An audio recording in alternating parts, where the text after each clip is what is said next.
ministre de la Défense, Monsieur le général de corps d'armée, chef d'état-major général des armées, Monsieur le général de division, commandant supérieur de la gendarmerie nationale, Monsieur le général de division, chef d'état-major particulier du président de la République, Monsieur le général de brigade, chef d'état-major général des armées adjoints, Messieurs les chefs d'état-major des armées, Messieurs les officiers généraux, officiers, sous-officiers, militaires du rang, Mesdames et Messieurs, honorables invités en vos rangs, grades et qualités, chers amis de la presse.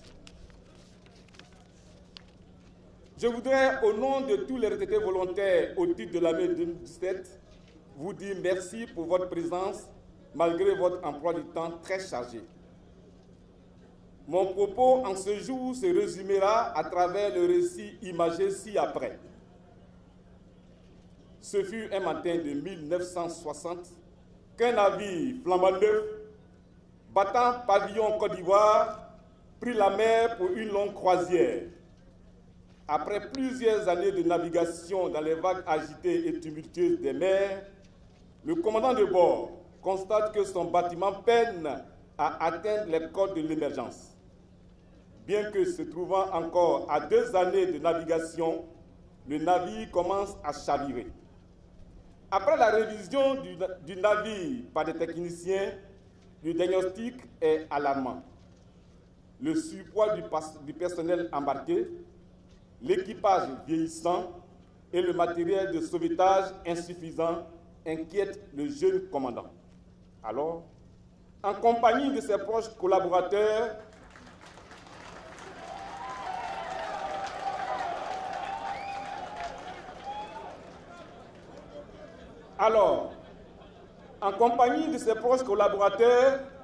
il rassemble tout l'équipage sur le pont et, après avoir égrené le diagnostic, propose ceci.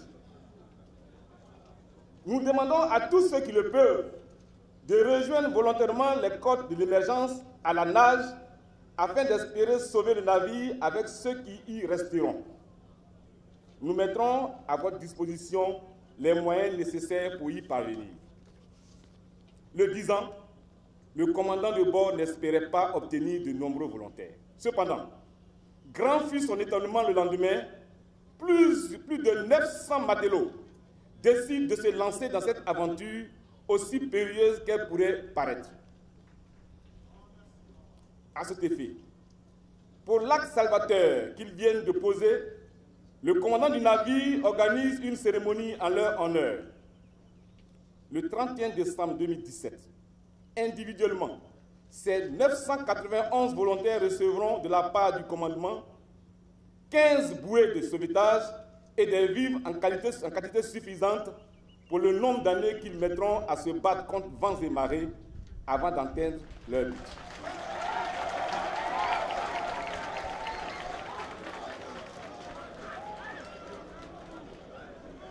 Le 1er janvier 2018, sous les brises de la mer agitée, ils se jetteront à l'eau sous le regard médusé de leurs camarades et prendront le large.